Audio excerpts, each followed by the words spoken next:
Gracias a la presidencia de la mesa. Buenos días, señoras y señores parlamentarias y parlamentarios de la Comisión de Discapacidad del Parlamento de Canarias. Hoy comparezco ante ustedes en nombre del colectivo de implantados cocleares de Canarias como presidente de la Asociación de Implantados Cocleares en esta comunidad autónoma.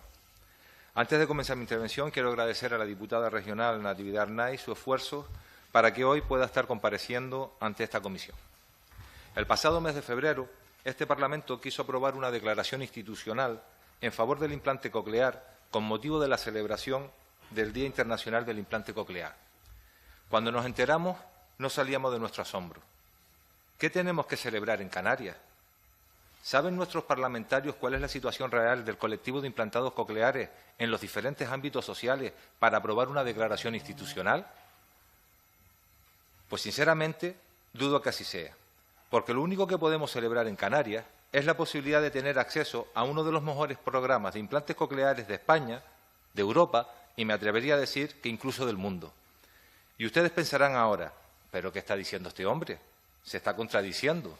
Pues paso a explicarme y así lo entenderán perfectamente. Canarias cuenta con uno de los programas de implantes cocleares que se encuentra a la vanguardia mundial. En la unidad de hipoacusia del Complejo Materno-Insular de Gran Canaria se están llevando a cabo investigaciones y avances importantísimos en el desarrollo de nuevas tecnologías en el campo de los implantes cocleares. Algunas de ellas han resultado con resultados asombrosos en el tratamiento paliativo de la sordera. Tenemos la suerte de contar con un programa de detección precoz de la sordera a través de la red de screening universal implantado en los hospitales públicos de Canarias. Esto garantiza que cualquier bebé nacido en Canarias con una discapacidad auditiva será detectado y derivado a esta unidad y tendrá acceso a un tratamiento acorde a sus necesidades y al grado de discapacidad que presente, incluido el implante coclear. En los primeros 6 meses de vida estará diagnosticado y tratado. Tenemos la suerte y debemos sentirnos orgullosos de que en este ámbito no existen listas de espera, por lo que cualquier persona que padezca una hipoacusia severa profunda puede acceder a un implante coclear, incluido el implante bilateral. Hasta aquí, todo maravilloso, genial, divino, pero una vez que cruzamos la puerta del hospital con nuestros hijos e hijas implantados, comienza nuestro calvario viacrucis personal y familiar. Una vez diagnosticados, estos bebés tienen derecho al reconocimiento mínimo del 33% de discapacidad por ley. Sus padres inician el procedimiento para tal reconocimiento y poder acceder al sistema de ayudas establecido en los organismos públicos. Pero una vez iniciado este procedimiento, y según en qué municipio o isla se realice, estaremos hablando de una espera, en muchísimos casos, han superado los 8 meses para ser valorados y en más de un año para tener la resolución definitiva, con el consiguiente perjuicio que se le ha creado a la familia. ¿Tenemos algo que celebrar? Nuestros pequeños implantados deberán acudir a sesiones de rehabilitación logopédica. Antes de la edad escolar serán a través del Servicio Canario de Salud. Estos implantados acudirán a los centros concertados por el Servicio Canario de Salud, que en muchos de los casos, por no decir en la inmensa mayoría, los profesionales que tratarán a estos implantados carecen de formación en la rehabilitación del implante coclear, ya que en los planes de estudio de las universidades canarias la asignatura de discapacidad auditiva es opcional y de un cuatrimestre. ¿Puede un profesional solo con esta preparación rehabilitar un implante coclear? Entendemos que no. Por no decir que en más ocasiones de que las que quisiéramos, en estos gabinetes concertados se atienden en cada sesión a más de un paciente. Se está perdiendo un tiempo precioso y valioso.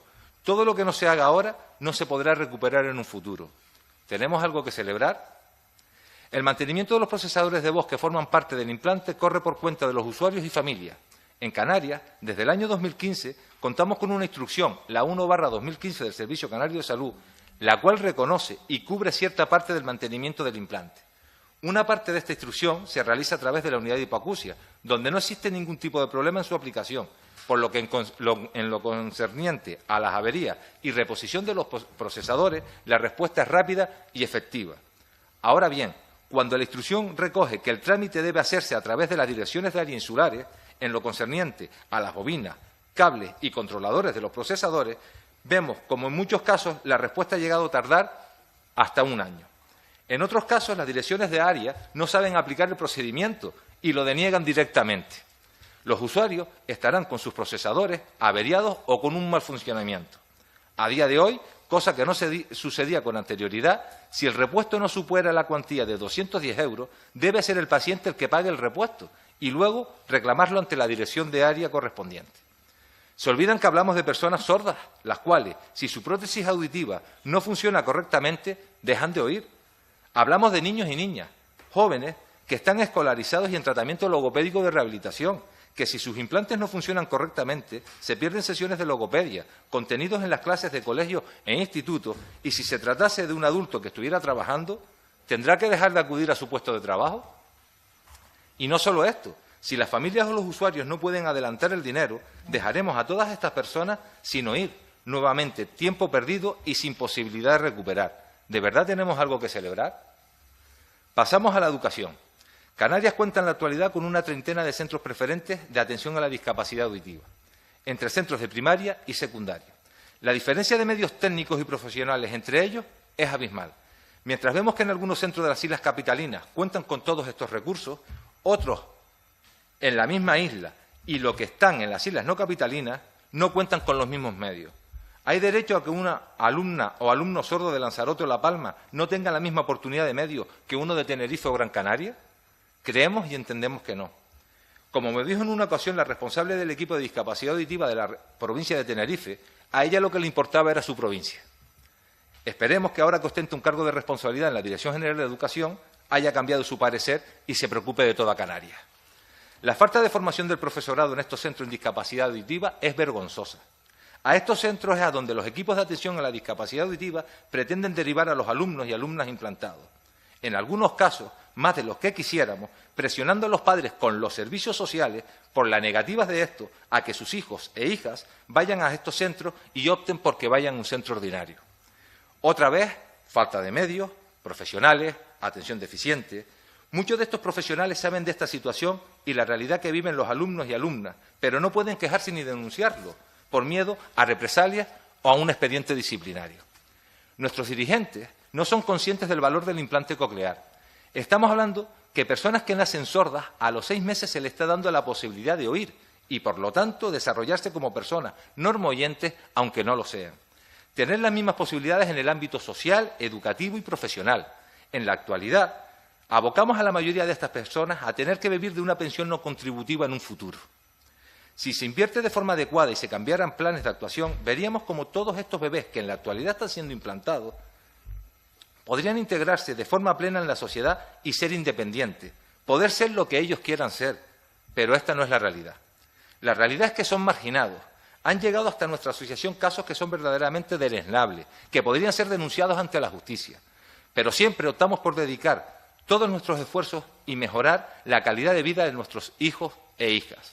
Ver propuestas de expulsión de alumnos en edad infantil sordos por violentos, cuando sencillamente son niños y niñas que no entienden el mundo que les rodea y no pueden hacerse entender. Lo más grave es que ni siquiera han contado con la intervención acorde a sus necesidades por parte de los profesionales implicados en su educación. Incluso con informes psicológicos donde se acreditaba que el alumno sufría trastorno de adaptabilidad al medio por rechazo del entorno escolar, el expulsado debía ser el alumno. De verdad, ¿creen ustedes que tenemos algo que celebrar?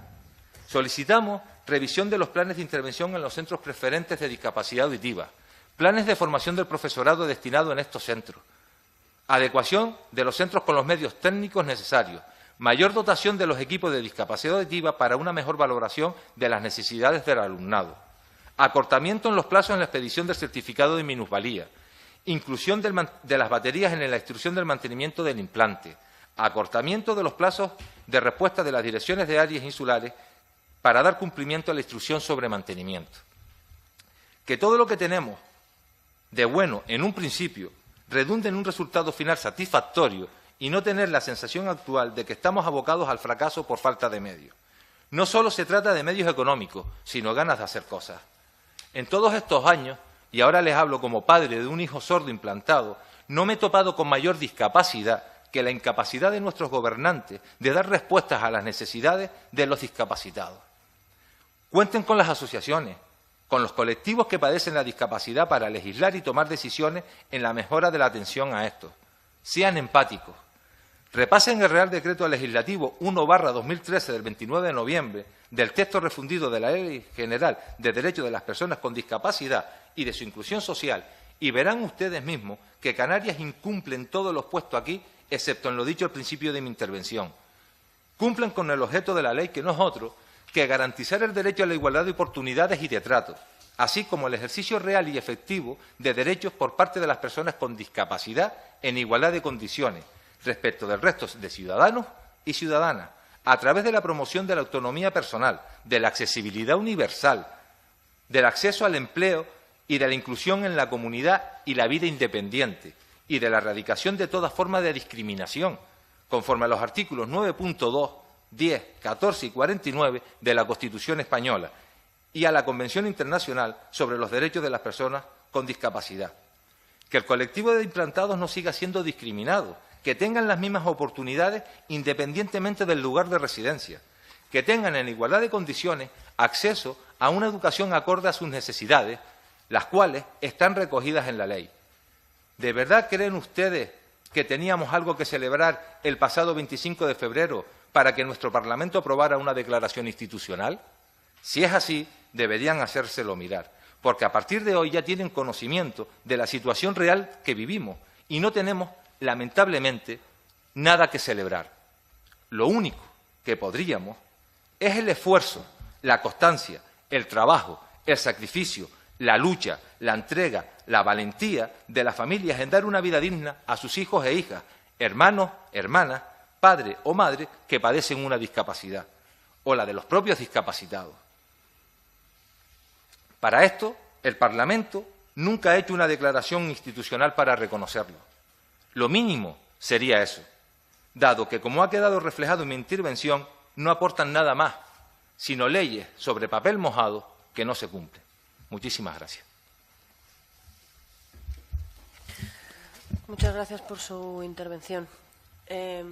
Pasamos el turno ahora de intervención a los grupos parlamentarios. Agrupación Socialista Gomera, Nueva Canaria. Damos paso al Grupo Podemos, si me permiten ir hacia allá.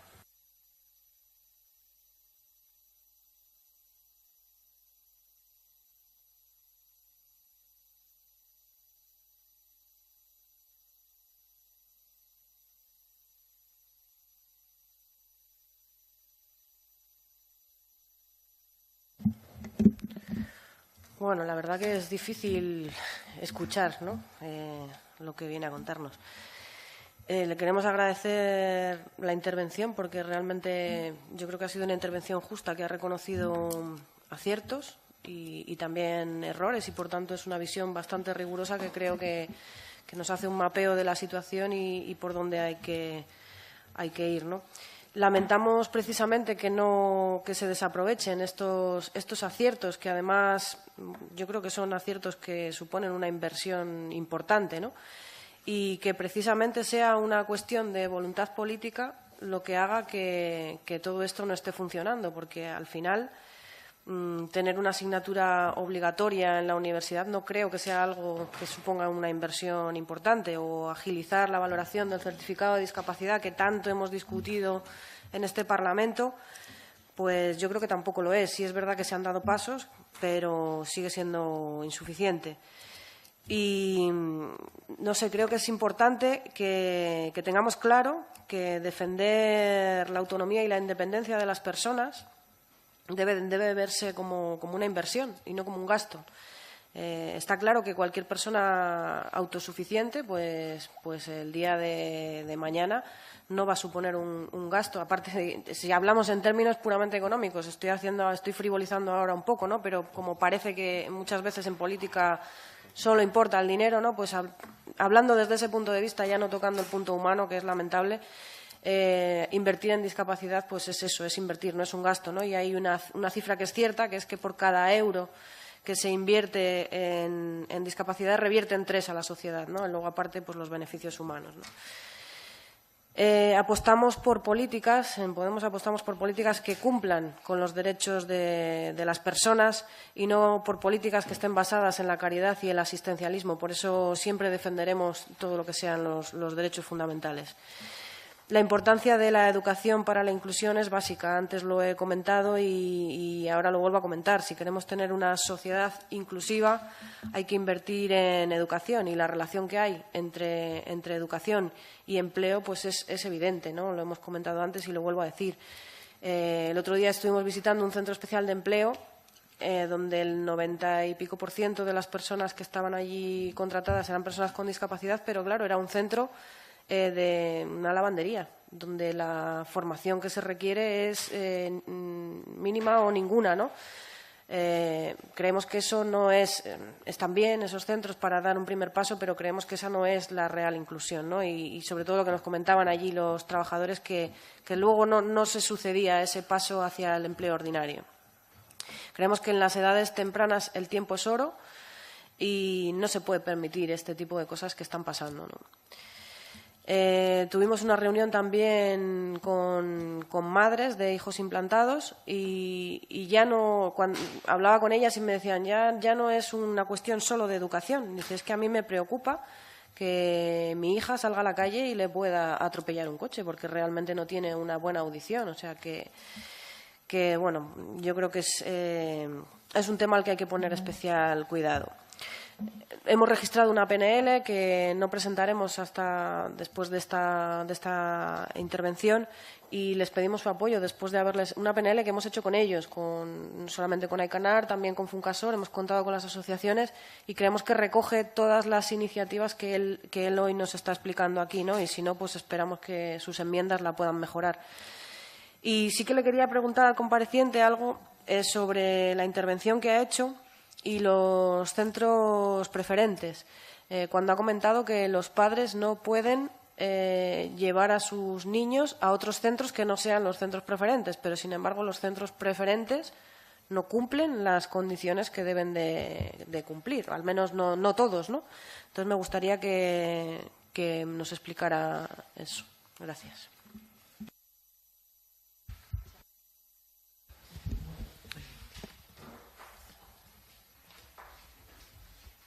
Señora Rusardo, por el Partido Popular, 3 minutos. Gracias, señora presidenta.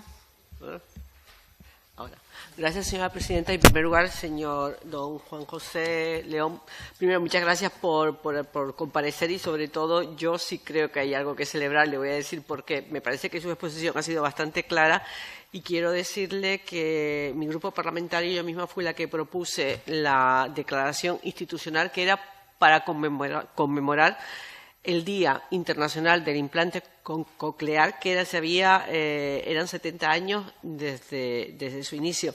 Y era exactamente la misma, prácticamente copiada, la misma declaración institucional que había hecho el Senado, con lo cual no era nada nuevo. Era para conmemorar, era una fecha, lo que se intentaba visibilizar en el Parlamento de Canarias. También es verdad que de un tiempo a esta parte, sobre todo con esta comisión, yo creo que estamos consiguiendo estar con los colectivos, ser conscientes de las dificultades que tienen y los problemas que hay en las diferentes áreas del Gobierno de Canarias. Yo también aprovecho para decirle, no hace mucho estuvo también aquí compareciendo el presidente de las personas que son sordociegas y también preparaba una PNL que ya está seguramente registrada. Y yo creo que eso es muy bueno. A continuación vamos a escuchar, después de haberle también reunido con él, a Antonio Acosta, que es un deportista sordo y que a mí me impactó en una reunión que tuvimos en el despacho del grupo parlamentario. Primero, lo bien que lo hacen en el deporte, son personas sordas y las pocas ayudas que tienen desde la Administración. Por lo tanto, yo creo que es muy importante el trabajo que estamos haciendo. Usted ha puesto sobre la mesa las dificultades, por ejemplo, en educación. Le puedo decir que también el representante que vino de la Asociación Sorda de Gran Canaria dijo exactamente lo mismo, desde el logopeda, los problemas que tienen en la educación, en la falta de profesionales. Yo creo que eso está ahí. Ahora, lo que hay que hacer es un seguimiento para que la Consejería de Educación del Gobierno de Canarias, pues lo antes posible, intente ir resolviendo las dificultades que tienen. Yo creo que esto es muy importante porque la verdad es que yo no sé cuántas personas tiene asociadas, yo se la quería preguntar. Yo el dato que leí es que en torno a 100.000 personas en Canarias podrían padecer sordera. Ese dato es un poco el 10%, ¿no?, del millón de personas que se supone que hay en España. Y es verdad que estuve leyendo, pues bueno, sobre todo lo importante que es la detención precoz, como usted dijo, en los bebés, y creo que la parte de sanidad está cubierta, salvo lo que es el mantenimiento, luego las ayudas que necesitan para no estar, si no tienes recursos, o prefinanciar cada familia el mantenimiento de los aparatos, ¿no? Yo creo que ahí sí hay que hacer un esfuerzo, porque a mí sí me parece grave que comunidades autónomas, yo estuve leyendo comunidades autónomas como Madrid, lo tienen, o sea, lo cubren, y no puede ser que según dónde naces, en relación a España, según la comunidad autónoma en la que está, en unas comunidades autónomas los asume el gobierno correspondiente y en otras no. Yo creo que ahí, en toda España, tendríamos que ser, esto tiene que ser un tema de que desde el punto de vista de sanidad se cubra y, sobre todo, luego usted puso también el cuello de botella que acabamos de comentar antes y termino. Hay un problema en los plazos, efectivamente, los padres, los niños los padres de los niños con cáncer también nos pusieron sobre la mesa el tiempo que tarda, porque es verdad que los padres tienen una serie de derechos y una serie de bonificaciones fiscales a las que se tienen que acoger. Eso es un problema que está aquí en esta comunidad autónoma y que yo espero, no sé si con plan de choque o sin plan de choque, pero que lo antes posible tenga que ser como la tramitación del carnet de identidad, por ponerlo como ejemplo, de que aquí en esta comunidad autónoma no hay ningún problema, vas allí, estás un tiempo y te lo hacen desde el punto de vista incluso casi telemático, ¿no? Por lo tanto, yo creo que estamos de enhorabuena y creo que sí hay mucho por hacer. Muchas gracias. Muchas gracias, señora Luzardo. Pasamos al turno de palabra al Grupo Socialista. Gracias, presidenta.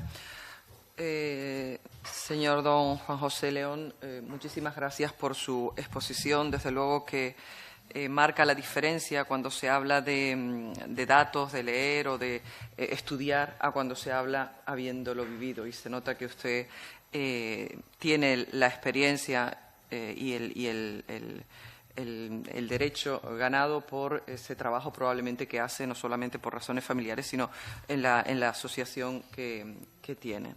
Y yo creo que esa sí sería una cuestión a celebrar, que existan colectivos o asociaciones que defiendan y que visibilicen las necesidades y las carencias que tienen estas personas. Desde luego que desde el Partido Socialista creemos en la igualdad, en esa igualdad de oportunidades y de trato que usted exponía, que recoge la Constitución. Por eso, además, a nivel nacional, hemos siempre, cuando hemos estado gobernando, propuesto leyes sociales que han ido en el sentido de fomentar y mejorar la igualdad en nuestra sociedad en todos los ámbitos y establecer un progreso social que nos permita tener una sociedad más igualitaria y, desde luego, que con las personas, en este caso, que necesitan este tipo de implantes, se hace absolutamente necesario. Es cierto que no es solo en las personas que necesitan, sordas que necesitan el implante coclear, sino también en distintos ámbitos. Antes también se hablaba de la discapacidad o la dependencia. Con la crudeza de su exposición, absolutamente justa y clara, desde el Partido Socialista no nos queda más, o creemos que no hay más que apoyar lo que usted ha planteado, trasladándolo en la medida de las posibilidades que hay a través del Parlamento para apoyar PNLs que cualquier grupo haya presentado, mejorarlas o plantear las propias. Desde luego que seguiremos trabajando en todos los ámbitos porque esa es la forma que nosotros creemos de entender una sociedad desarrollada y justa, aunque sea poco a poco y aunque muchas veces esa igualdad y ese trato igualitario vaya siempre o casi siempre condicionado a la existencia de recursos económicos. Yo espero que en el presupuesto maravilloso que se aprobó este año en el Gobierno del Estado, que además ha sido pactado y que todos han aplaudido, fundamentalmente muchos de los grupos políticos de esta Cámara, el Partido Popular, Coalición Canaria, Nueva Canaria, pues se destine una partida importante a los temas sociales, a los temas de la apuesta por la igualdad, porque desde luego que por muchas iniciativas que presentemos, incluso por leyes importantes que se han aprobado, si no existen recursos y no se dotan de recursos, la mayoría de los asuntos que usted ha planteado, con muy buen criterio, en sanidad, en educación, Yo soy de una isla de La Gomera, pues le cuento si ya dentro de cada isla, como usted también decía, puede haber diferencias, no le digo las islas periféricas donde no hay tantos servicios, o sobre todo que el volumen de población pues no llega a ser lo suficiente como para crear servicios. Por tanto, todo nuestro apoyo, nuestra felicitación y seguiremos trabajando de la mano de los colectivos y de las personas como las que usted acaba de exponer. Gracias. Gracias, señora diputada. Tiene el turno de palabra el Grupo Nacionalista Canario, la señora García. Gracias, señora presidenta. Bueno, antes que nada, darle la bienvenida también al señor don Juan José León y también saludar a todos los integrantes del colectivo y a todas las personas que durante esta docena de años de trayectoria del colectivo han contribuido no solo a mantener su actividad, sino a reforzarla y extenderla. Se trata de un colectivo que ha sabido conjugar las energías, demandas y planteamientos de usuarios, familias y profesionales vinculadas al implante coclear para contribuir a mejorar la calidad de vida de los implantados cocleares, así como su integración social, educativa y profesional. Es cierto que desde que en 1985 se realizara el primer implante coclear en España, las estadísticas indican que ya se han hecho unos 14.500 en todo el Estado. Y que en Canarias probablemente estemos hablando de unas 1.200 personas, de las que poco más de la mitad son menores. Hoy es todo una realidad gracias a la acción de colectivos como el que usted representa y al trabajo de más de 40 centros implantados por todo el Estado, pensando en adultos, pero muy especialmente en niños en los que las características de su sordera les hacían que recibieran pocos o ningún beneficio de los procedimientos terapéuticos habituales. Esta sería una primera cuestión específica sobre la que quisiera preguntarle, es decir, el grado de extensión de este tipo de colectivos de implantes cocleares en las islas y, sobre todo, de la prestación de estos servicios de información y terapias complementarias de logopeda. Porque, como ya se ha dicho aquí, cuando vino también el presidente de Funcasol, es una realidad que desconocemos y que es muy importante pues esta participación de todos los colectivos, no solo en el Parlamento. Usted hablaba de educación. Como docente también desconocía esa realidad y lo importante que es acercarnos a los colectivos y que sean los colectivos los que decidan y que nos digan realmente las necesidades que tienen. Porque, como decía, en centros preferentes motóricos a lo mejor el profesorado que está allí realmente no conoce la realidad del alumnado, lo que quiere realmente el alumnado. Por eso es importante que le preguntemos a ellos sus necesidades, tanto en educación como en todos los ámbitos. En estos últimos años incluso ha habido ciertas polémicas, por eso se lo decía, sobre si los implantes deben aplicarse a menores o no, desde qué edades, e incluso han traído acciones judiciales con intervenciones de pediatras, fiscales, familias y colectivos de apoyo en relación sobre si se debe ser obligatorio proceder al implante en aquellos casos que el facultativo lo prescribía para menores, o la familia puede decidir o esperar o directamente negarse. Leía un artículo suyo también hace 2 años que en el país, a raíz de una polémica sobre si se deben hacer implantes cocleares, y usted como padre escribió un artículo y que me interesaba, y entonces uno dice, oye, pues ¿hasta qué motivo, no? La implantación, que a veces los pediatras incluso se plantean la edad, y quería que nos informara un poco más sobre esto. Y desde luego agradecer su información, la que nos ha transmitido aquí, que muchas veces llegamos a desconocer. Muchas gracias. Muchas gracias. Tiene ahora el turno de palabra el compareciente para contestar todas las preguntas. Bueno, ante las diferentes cuestiones que me están planteando, voy a empezar por la hecha por el grupo del Partido Popular, si no me equivoco. Vamos a ver. Es cierto y es real, en Canarias ahora mismo en la actualidad hay entre unos 1.200, o se han llevado a cabo entre 1.000 y 1.200 implantes cocleares. Es cierto también que Canarias es la comunidad autónoma de España que mayor índice de afectación de sordera por habitantes tiene de todo el Estado, y de ahí la importancia De ahí la importancia que desde nuestra asociación y desde nuestro colectivo hacemos del implante coclear. Estamos hablando de una prótesis auditiva que está dando la oportunidad de personas que nacen sordas puedan oír y, por lo tanto, puedan ser tratadas como personas normoyentes. De ahí la importancia, que era la otra pregunta que se me realizaba desde el Grupo Podemos, de ahí la importancia en el aspecto educativo. Estamos hablando de que, por ponerle datos, hace 13 años los factores o las características que tenía que presentar ese niño, esa persona para ser implantada, no se recomendaba que el implante se hiciera antes de los 2 años de vida. A día de hoy, lo recomendable es que ese implante, si se puede hacer entre los 6 meses y el primer año de vida.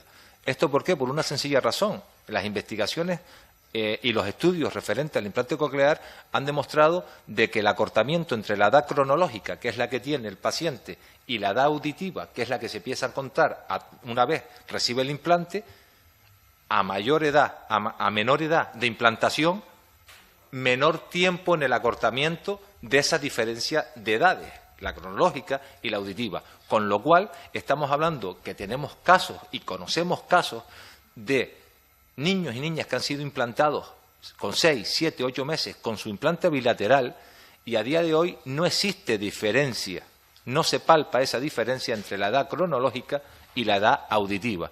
Y son personas que auditivamente están al nivel de una persona normoyente y que tienen unos resultados en colegios que están superando las expectativas que se tienen en un principio. Y ahí es donde viene la cuestión que se hacía desde el Grupo Podemos. Es decir, lo lamentable, lo triste, es que estos resultados se están obteniendo en los centros ordinarios donde los padres han optado por llevar a sus hijos, desechando los centros preferentes de discapacidad auditiva, porque es ahí donde no se están obteniendo los resultados que se deben obtener. Porque esos centros educativos de la Red Pública Canaria de la Consejería de Educación no cuentan ni con los medios, ni con planes de intervención, ni con profesionales adecuados para que se consigan esos resultados. Mire, yo no conocía nada del mundo del sordo, absolutamente nada, hasta que me tocó la gran suerte de tener un hijo sordo. Sí, la gran suerte. Deberían ustedes compartir con nosotros, deberían ustedes ver la capacidad de sacrificio, de entrega, de sufrimiento y de otras muchas capacidades que sí tienen estos chavales, que sí tienen estas personas. Se han tenido que anteponer ante circunstancias que para eso muy pocas personas pueden estar preparadas. Imagínense cuando hablamos de menores, imagínense cuando hablamos de niños. Imagínense tener que ver cómo tu hijo o hija llega con moratones, mordido. Ir a los colegios y ver a tu hijo en un patio de colegio apartado, en una esquina, sin que nadie hable con ellos, porque los tachan de violentos, porque los tachan de que no son capaces de llegar a ser una inclusión en los centros. Se les olvidan. Es que se les olvidan a estas personas que estamos hablando que son personas sordas, que no se pueden comunicar en un principio, que no entienden ni pueden hacerse entender. Y no estamos hablando de personas violentas, simplemente estamos hablando que responden con una cierta incomprensión al mundo que les rodea, porque no son capaces de entenderlo. Miren, yo llevo 13 años en esta asociación, yo llevo 13 años luchando contra la Consejería de Educación. Llevo 13 años luchando contra la Consejería de Sanidad y parece que solamente me ha valido para darme cabezazos contra una pared, porque a día de hoy seguimos teniendo la misma situación, excepto en sanidad y en el acceso al implante coclear que teníamos hace 13 años. Y eso es lo lamentable, eso es lo triste. Cómo esa inversión inicial que se está haciendo en el implante coclear no redundan en un futuro en los resultados que todos quisiéramos conseguir, que es que nuestros hijos e hijas en un futuro no estuvieran destinados. Es decir, cuando yo iba anteriormente a la consejera de discapacidad de hablar de planes de empleos y demás, yo ayer consulté las ofertas de empleo que habían en Canarias a través de portales de Internet, a ver qué era lo que se ofertaba para personas con discapacidad. Mire, freganchines, jardineros, maestros, peones albañiles, y demás. Es decir, trabajos que van a seguir sin visibilizar la discapacidad. Yo no veía ninguna oferta de empleo donde se solicitara abogados, profesores, educadores sociales. No. Yo veía trabajos que aunque son trabajos dignos de aquellas personas que la desarrollan, es a lo que se está abocando también a las personas con discapacidad. Pues mire, algo hay que revertir, alguna acción tenemos que llevar a cabo, algo tienen que darnos ustedes de respuesta para que nuestros hijos e hijas, si quieren ser abogados, que lo sean, si quieren ser maestros de escuela, que lo sean, si quieren ser, que sean lo que ellos quieran, no a lo que nosotros o la sociedad lo destinen a hacer por falta de inversión, por falta de voluntad política, simplemente por falta de compromiso. Leyes, como decía la portavoz del Grupo Socialista, claro que aplaudimos las leyes que están aprobadas, pero yo dije en mi intervención leyes sobre papel mojado, leyes que se incumplen de forma reiterada, leyes que no cubren las necesidades que nosotros estamos reclamando desde los colectivos. Solamente pedimos cumplan la ley, cumplan las leyes, que desde este Parlamento, que es la casa de todo, donde supuestamente tienen que salir textos legislativos y normativa para dar cobertura en igualdad de condiciones a todas las personas que conformamos una sociedad moderna, una sociedad inclusiva, que estas personas tengan derecho a ser lo que ellos quieran ser y que no se vean limitados simplemente por falta de acción social y falta de acción política. Las asociaciones, nosotros, los que estamos en estos colectivos, pues mire, yo también podría decir que me entristece en qué estamos derivando las asociaciones. Porque de un principio, cuando las ONG estábamos destinadas a hacer un trabajo altruista, a un trabajo desinteresado para mejorar la calidad de vida de ciertos colectivos desfavorecidos, nos estamos viendo que nos están dando las responsabilidades de ser los únicos que demos respuestas a las necesidades, a nuestras propias necesidades. Es decir, programas de formación de empleo y los destinamos a que vayan a un centro de formación de empleo donde solo puedan trabajar ahí. ¿Qué visibilidad se le está dando a la discapacidad? Los concentramos en un solo sitio donde nadie los va a ver. Están, pero no se les ve. Eso es lo que no queremos nosotros. Las asociaciones lo que queremos ser y los colectivos lo que pretendemos ser, en la mayoría de los casos, ser portavoces de las necesidades que tienen nuestros colectivos y exigir respuestas de parte de quien que nos tienen que dar soluciones, que son ustedes. Por eso estamos aquí, por eso estoy hoy aquí, por eso está el compañero de otra asociación aquí, para exigirles que nos den respuestas a nuestras peticiones. De verdad, y con esto termino, y les insisto, infórmense sobre el implante coclear. Como bien decía la representante del Grupo Nacionalista, claro que hay diversidad de opiniones. Yo volvería a implantar a mi hijo no una, 2, 3, 4, 5, y las veces que hicieran falta. Para mí, el mayor día de alegría que pude tener en mi vida es como mi hijo se dirigía a su madre llamándola mamá. Y esa oportunidad la tuvo gracias a un implante coclear. Y mi hijo no es de los casos estrellas de implante coclear. Y como mi hijo, hay muchos más que recibieron el implante en la época que lo recibieron mi hijo, que no son casos estrellas, que inclusive tienen que recibir algún tipo de apoyo, tanto en lengua de signos y demás, porque al haber sido unas implantaciones tardías, los resultados no son los mismos que se están obteniendo en la actualidad. Pero aún así, volvería a hacer el implante coclear a mi hijo. Porque es el futuro, de verdad. Es decir, todas estas personas nos los vamos a ahorrar en pensiones no contributivas en un futuro. Todo lo que se invierta ahora en discapacidad serán pensiones no contributivas que el Gobierno del Estado no tendrá que asumir dentro de los presupuestos generales del Estado, porque esas personas podrán acceder a un puesto de trabajo digno, a un puesto de trabajo que le dé vida independiente y, sobre todo, la tranquilidad que vamos a tener la familia, de que cuando nosotros lamentablemente no estemos, que nuestros hijos tengan por lo menos la seguridad, o podernos llevar nosotros la seguridad de que van a estar en unas condiciones óptimas